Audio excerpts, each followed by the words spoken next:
take a sip of water.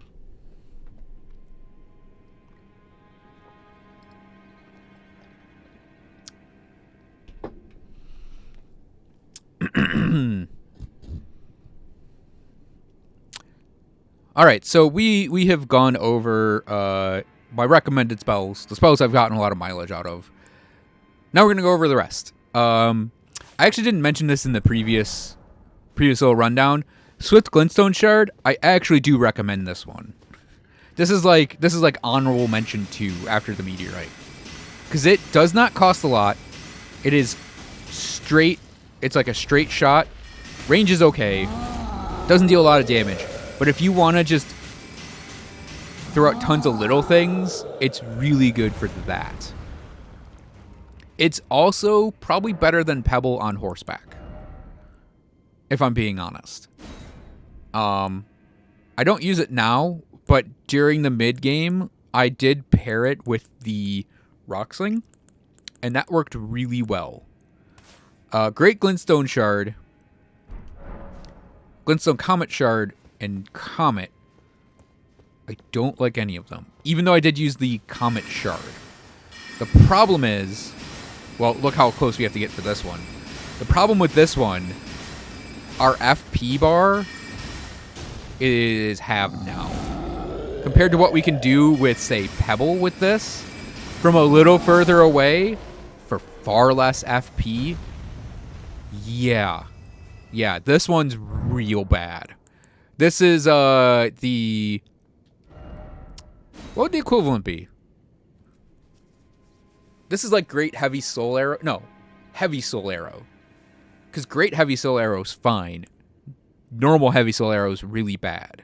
And in Glenstone Comet Shard has a similar problem where the damage to FP ratio is just not that high. Now this one we can charge up. And you can see that we're going to deal a lot more damage in a shorter period of time. So this actually, I would say, has a place, but I would still recommend the Rock Sling over this, because you can see that our FP gauge is gone. It's very low, and we haven't gotten anywhere near killing the giant, compared to even... Come on. There we go. It took all of our FP gauge to do that. Compared to Pebble, where it was like a third of our gauge, yeah, the damage over a long period of time is not great. However, that is okay damage for one-shotting. So this one, I would not say it's in the doghouse. It has a place. It's just, it's not the best place. And Comet is absolute garbage. We'll go do it. I probably won't bother killing the giant, but you're gonna see why. So it can charge up again, and you can see it's dealing 1,000 damage, 800 damage. You can probably guess why I'm poo-pooing this one. Oh, I can't cast it anymore. Oh. It's way too expensive for its damage. And this is the problem with the Comet line here. Glenstone Shard, the Swift one's fine. The Great one's not good. The Comet Shard is okay. And we'll just get this out of the way.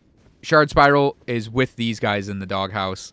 This could be really awesome, but it moves slow. The range is not that great. It requires a charge up to use it. Because if you just fire this uncharged, it does nothing. Its FP cost is very rude.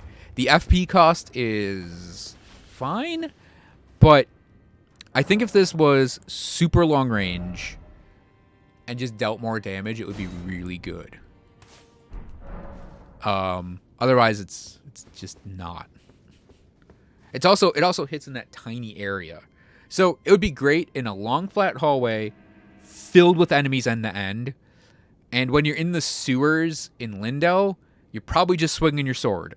Because the slugs aren't that dangerous. Alright, so Glintstone Stars, for some reason, the wiki has this as one of the best spells. I don't get it. You don't have to aim it.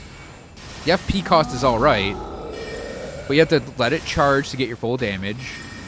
And the damage is low, though. Come on. I guess it's okay if you're on your horse, because these will just track. So yeah, that's a whatever spell, honestly. And then Starshower is the bigger brother of this. It's probably going to cost too much for not that much damage increase. And whip. Yeah, that's a couple hundred more damage. Costs way more. Now, there is one application for a spell like this, and that is in a PvP scenario, or if you're dealing with an enemy that will... Oh, we're out. Oh. If you're dealing with an enemy that tends to evade, you'll probably get more mileage out of that. Because they evade on the cast, not on the damage intercept. Which is why your projectiles typically can hit after an enemy evades if they track. There is, however, a better version of Starshower, which we'll get to. Next up is Glenstone Arc. This one is also in my honorable mentions category. This is not in the doghouse at all.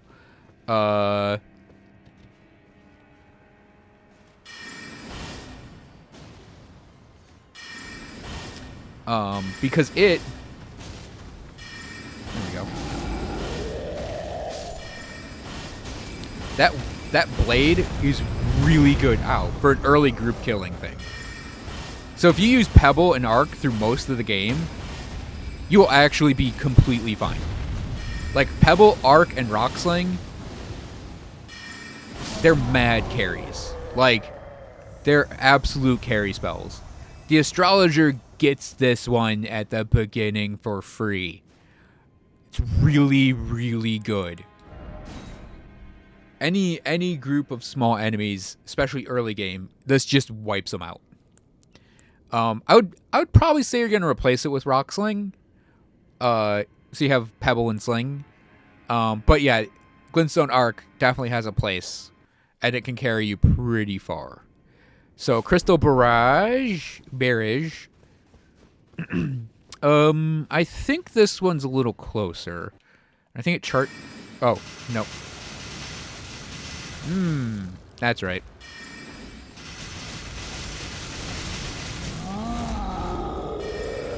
So the problem with this one isn't what it's doing. I actually think what it's doing is okay. I think it's the FP investment you have to do to get this off. Chain stunning is pretty cute, but yeah, we're out of FP. It didn't die, so we're gonna move on with our lives. Then you get Crystal Burst. I think it's a bigger brother Barrage. I haven't used either of these spells that much, honestly. I think spells like this, where it's like you have to invest your FP bar, need to be on... They need to be on Comet Azure's level. This one does not do the channel. So you can charge it up and you can get the shotgun effect. So it could theoretically deal a lot of damage if you're like this. But you had to be right on a target to get that in there. Otherwise, you can see that we missed there. You can see it's the first time I use the spell. Yeah, and it's not that great a spell, honestly. We did Cannon. Gavel we'll just look at real quick. Like I said, this is a melee version of Cannon of Haima.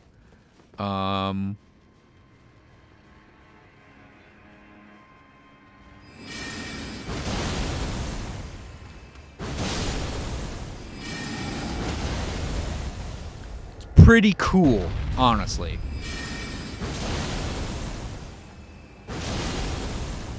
Because you can cast it twice in a row, too.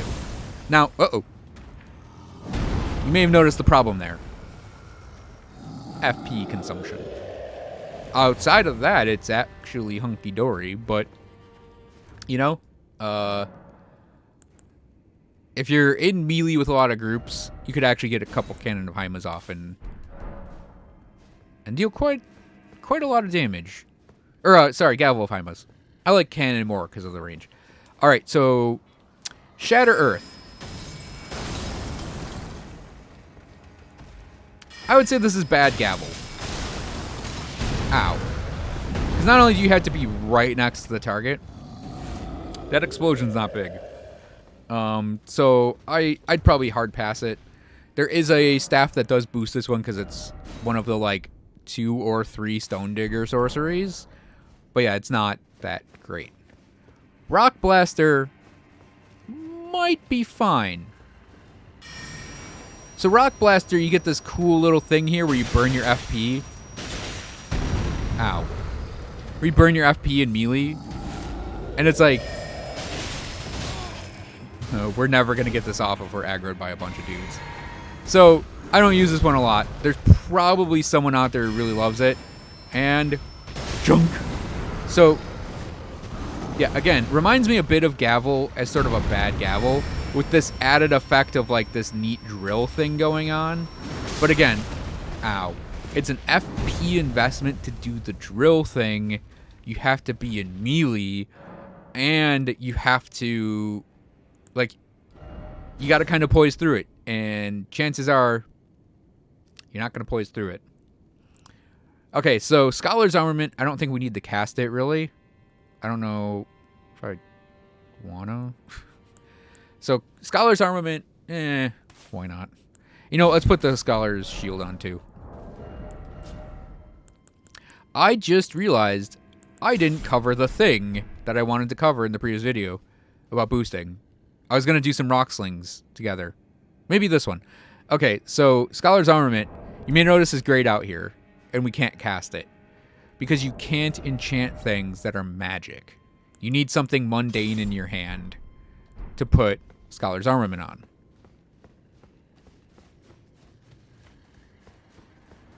So a 0 longsword. Dealing about 70 damage. Ow. Let's see if we can actually be able to get it off and then go back and hit the giant. Ouch. Hey, buddy. Whoop. Shows you the finger I use to attack things. Much more damage. It's a hell of a lot more than 72. Now we're dealing hundreds of points of damage with Scholar's Armament. This is the advantage of this spell. I don't think I've seen him jump before. So Scholar's Armament basically lets you punch above your weight class with a mundane weapon. I would say that's really, really good if you have the int to use it. But yeah. Otherwise, you could probably pass on it. And then Scholar's Shield just magically enchants your shield. That's it. Whoops.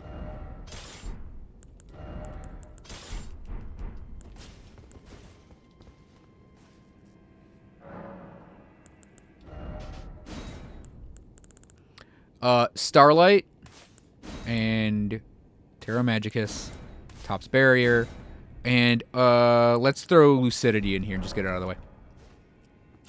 Yeah, it kind of gives int-scaling to mundane weapons. So Starlight, it is cast light. You get a torch out of it. Terra Magicus is really good for cheesing. I'm not going to do anything with it here, but it ups your magic damage while you're in the rune. Top's Barrier gives you a one-hit protection against incoming attacks. And Lucidity is pointless. All right. That's your support spells. Yeah, we did Comet Azure. Now, okay, Stars of Ruin. We're going to have this light for a while. Stars of Ruin is the big boy of that Crystal Barrage. So you charge it up and fire it. You get 12 of these instead of 6. Very high FP to damage ratio. So it costs a lot to the relative damage. It has two very important points, though. It's 12 of them, for 1. And it's really good on horseback, for 2. Because you can fire it, and they'll seek whichever direction you're going. It's a very good horseback spell, even though it costs 50 FP.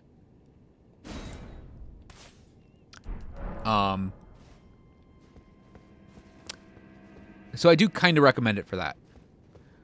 I'm actually kind of torn on it, actually, for day-to-day usage. Founding Reign of Stars is actually very good.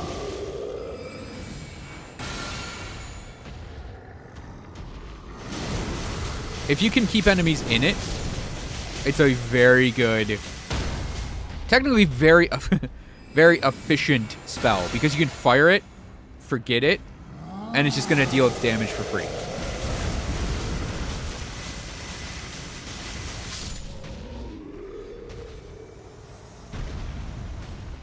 Pretty good.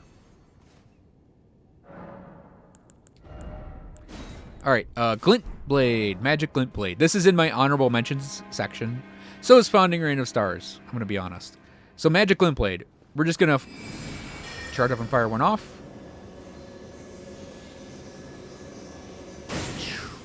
So, yeah, it actually killed the giant with half of my FP left. And we got to stand there doing nothing. So this one forms a Magic Glint Blade. Now, there's one thing to note with this particular spell, is the charge up, I believe, does not increase damage. Because it says the sorcery can be cast while in motion. Charging increases delay, not damage. So you can just tap to put these out.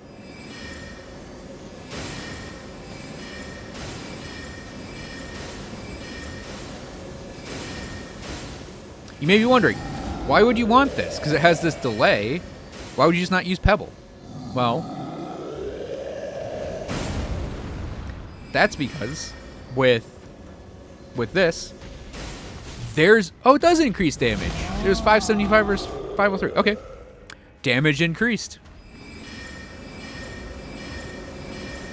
So this delay is important for, say, getting behind shields. It's important for horseback.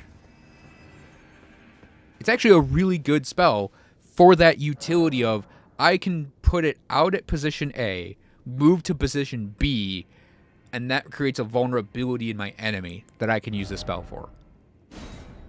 Definitely an honorable mention thing. Oh boy. Oh boy. So I'm just going to cast... So Glint Blade Phalanx, Karrion Phalanx, and Great Blade Phalanx are all not good. Homing Soul Mass, these are not. 780. That was the surprise round, though. Hang on.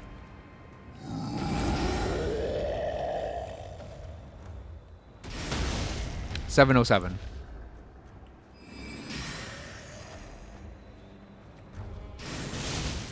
$720. You might... Is that a guard? 708. Not great. Now, you may go, but I can cast the Karrion Phalanx. Ow. I can cast Karrion Phalanx and do another thing while that's out. Well, the problem is you have to recast this, and it does not deal good damage. However, yeah, Fleur says it in chat. Oh yeah, you lose them if you hit a wall.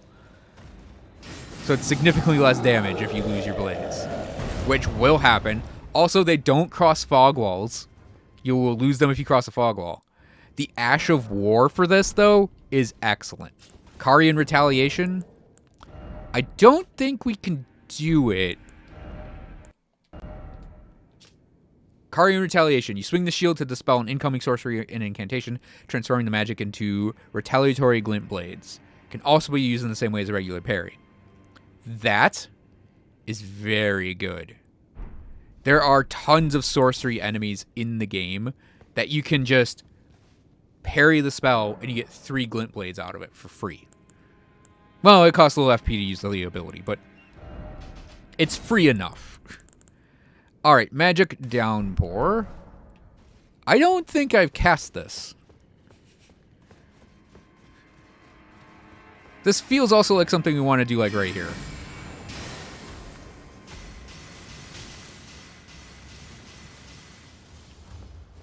Goes in the direction we're facing. There we go. Yeah. Look at it go. All right. Founding Reign of Stars, that is not. We went over the Great Bow. Okay, Loretta's Mastery. Probably in the honorable mention, but I like the Great Bow more. Actually, let's get both, because I need to... I can cast it multiple times. Right. Right. But do you wanna?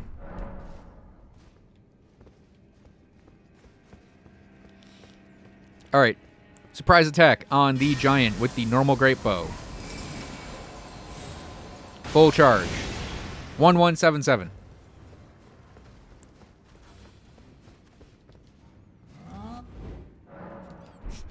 How's nice here? Alright. Full charge of Loretta's Mastery. 4 arrows. 1444. It's like 300-ish more damage. For more FP. That's why we use normal Loretta Great Bow. Oh. Now we're getting into it. Renala's Full Moon for 70 int.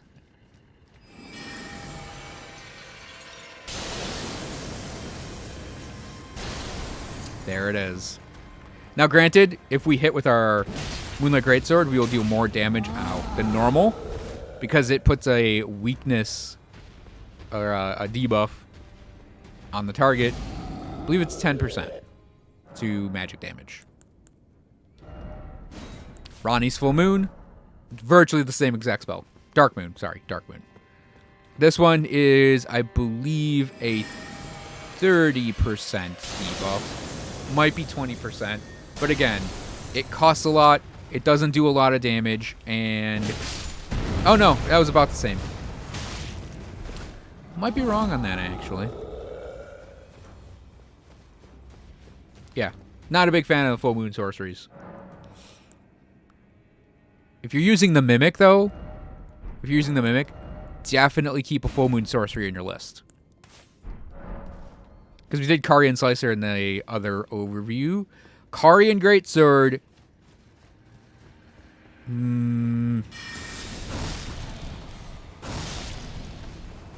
It's not... ow. It's not bad. Stop wind sorting. Dudes. Okay, you're dead. Karrion Greatsword. When we were doing... oh, this is bad. When we were doing Adula's Moonblade, you could kind of see it was like Karrion Greatsword 2, because it had the wave on it. That's sort of Karrion Greatsword's problem, is it just does not hit far enough. I think if my controller really does like getting caught on my desk leg. So Karrion Greatsword, I think if it were actually like Soul Greatsword and it hit at the even level, I would still consider using it. But I think the range is too small for how slow it is. This one's gonna be rough. So Karrion Piercer, the range is too small, and I think it doesn't deal enough damage, honestly. Slicer is better for that type of thing. Now, Karrion Piercer, it's a lot of damage for a one-shot. You gotta be real close for it. Very FP efficient, in my opinion. But these are not the enemies I would use it on. Because you really want to fully charge it. Which takes time, obviously. And here's the jump again. It takes time, obviously. So we're not going to sit here and try and kill the giant with it. It has one very important purpose in your kit. Why I'd maybe put an honorable mention. It knocks down. Not only does it knock down, it can chain knock down. Because the charge up time is very close to the wake up time of a humanoid enemy getting up. So you can actually trap some enemies in a Karrion Piercer chain. And basically keep knocking him down over and over and over again. Also shield pierce. I didn't know it did that. I thought it did like a good shield amount of like stagger damage to a shield.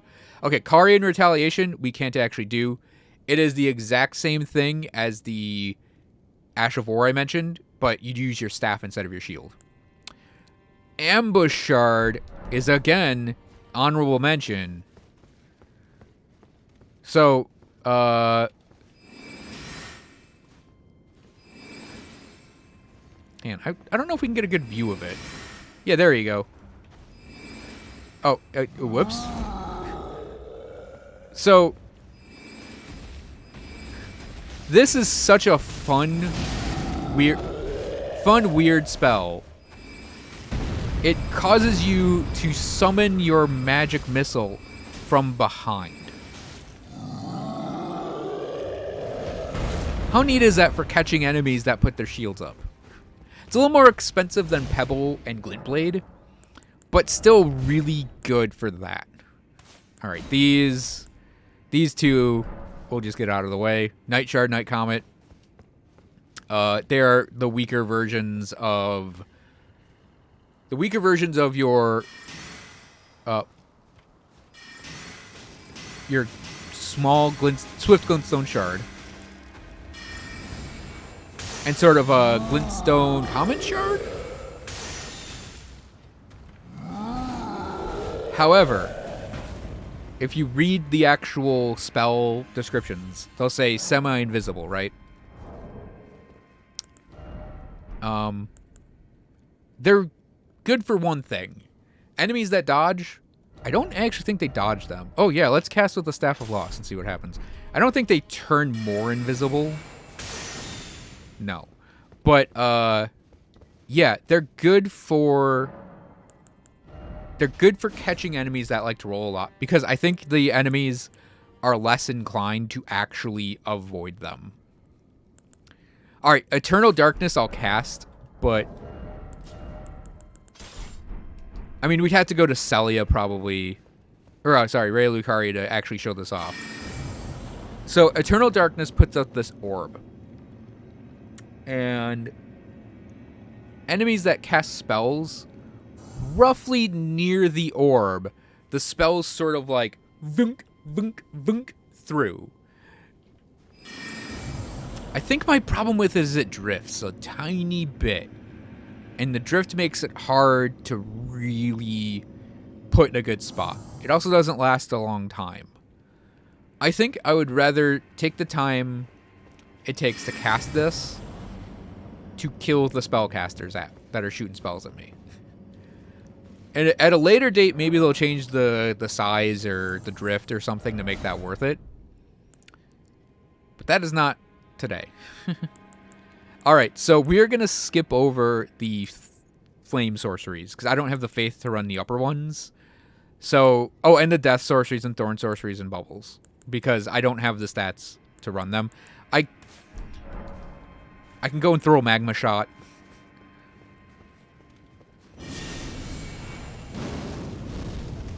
Hang on a sec. I don't think I've ever actually cast this, so... Bam! In the magma. Put a Faith Talisman in. I can't reach it. I already know I can't. I'd have to put on like a Faith Helmet, a Faith Talisman. I'm already Godricked up. My faith right now, I believe, is, let me guess, 12. My faith is 7 naturally, so yeah, it's 12 right now. I don't think we can actually get the faith to run any of these. So kind of, nah, I'm good on doing that. Okay, Glintstone Ice Crag is an ice missile.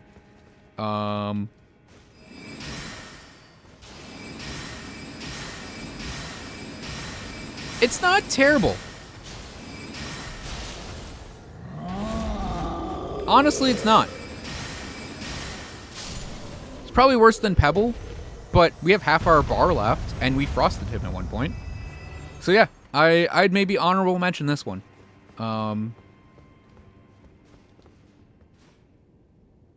Until you get a Duelist Moonblade, then just replace it outright with a Duelist Moonblade. Freezing Mist. Hang on, we'll just equip all the frost things. So I don't need to do... I don't need to put on the Frozen Armament. We saw the Magic Armament. It's the same exact thing. So the Frozen stuff and the Crystal stuff. So Freezing Mist. It is essentially the Freezing Mist from...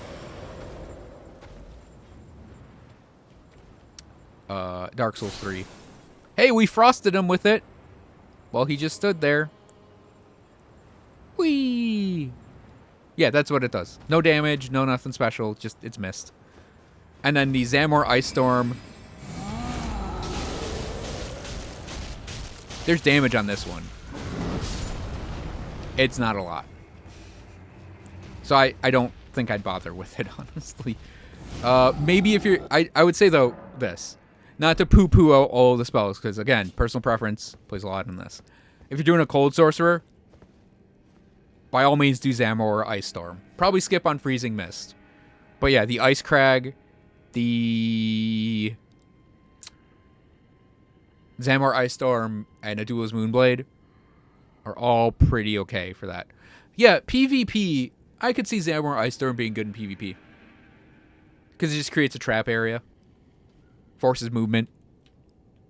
It's a shame that activating solo invasions is so obnoxiously button pressy, and you lose it every time you fast travel.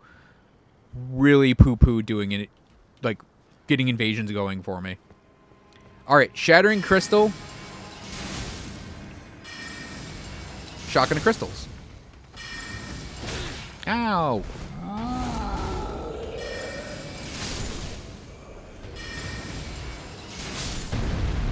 It's not terrible, but it's not great.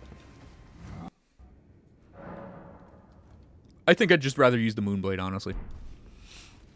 That's the thing, is a lot of it is like a Duelist Moonblade. We'll probably do this role, but better. Controller. Alright, so Crystal Torrent does have a place, I think. Except for me, because I don't like Crystallians enough that I won't use it. So you do the charge up like your laser, and you do that. So it actually kind of can do things, but unlike the laser, it's not long range. And again, you're just gonna burn your F. I swear I'm gonna break this controller in two.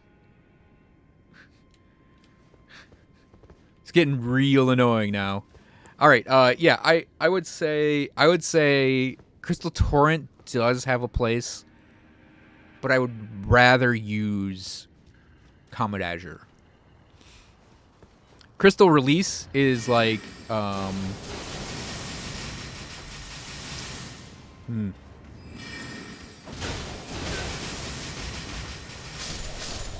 That sure was a spell we cast. We missed the giant, by the way.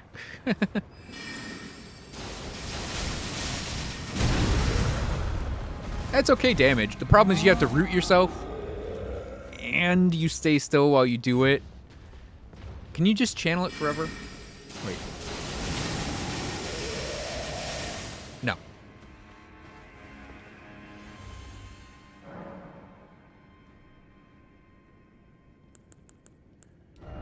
Exactly, Jin. Pebble and Arc are two of the best spells in the game, and the Astrologer just gets them.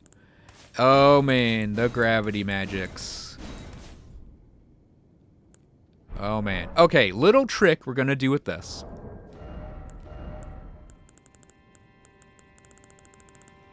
I didn't mention this in the previous thing. So we're gonna have our gravity staff out for this. And I can just show a simple damage comparison here. Target his back. Rock Sling without the stick out. 7, 8, 9.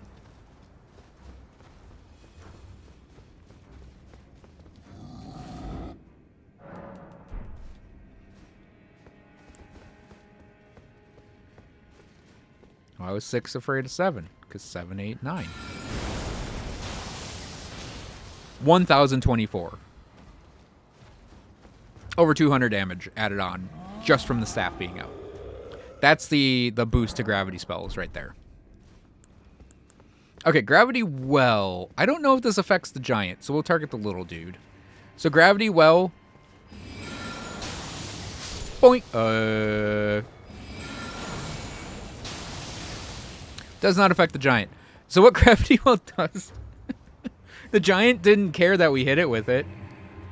So Gravity Well, I think he'll just die from it. Well, we can't hit him with it. Gravity Well, it's kind of hard to show for... Ow.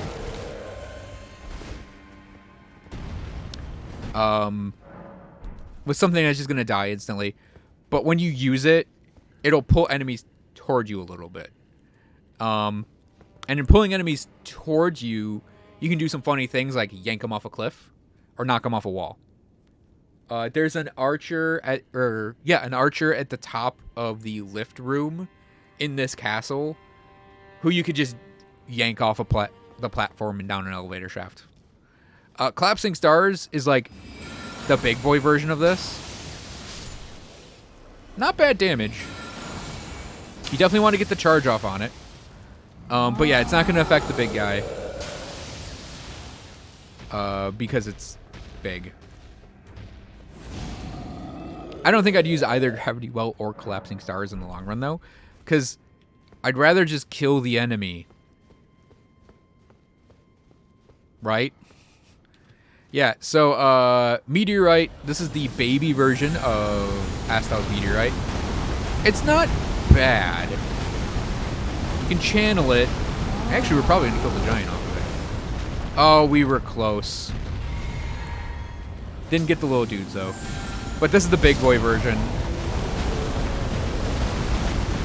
Costs more to do it, but the rocks are bigger. I will kill him.